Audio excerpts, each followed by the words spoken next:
No campaigning, just one party, and rarely any surprises. Elections in Cuba are carefully managed, and this vote, the last step before Cuba's National Assembly chooses a replacement for Raul Castro, was no different.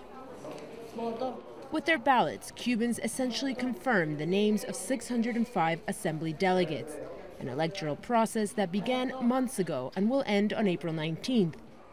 That's when the new assembly forms the Council of State, which in turn chooses the next president. It's widely expected this man, Vice President Miguel Diaz-Canel, will replace Raul Castro. This government that we are electing today will owe itself to the people. The people will take part in the decisions that the government takes. That government will work based on its relationships to the people.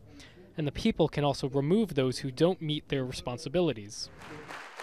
It's a generational transition that the Cuban government says will guarantee the continuity of the revolution. And in a country where the political power is largely in the hands of the Communist Party, Raul Castro won't be stepping down entirely. He's expected to remain as first party secretary and as such continue to be a major power behind the scenes.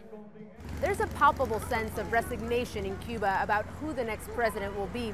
In fact, with only weeks to go, Cubans know very little about Miguel Diaz-Canel or any of the other potential candidates. One thing there is no uncertainty about, though, is what the next president's biggest challenge will be upon taking office, and that is tackling the country's stagnant economy.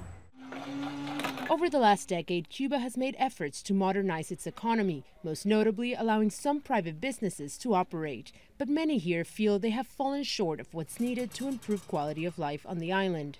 The next president's job has also been made much harder by the worsening relationship with the United States and the economic collapse of Venezuela, Cuba's main ally in the region. There will be positive changes both to our economy and our politics because some of the decisions made in the past have become obsolete. We have some big economic challenges ahead, in particular the unification of our two currencies, which creates a lot of problems.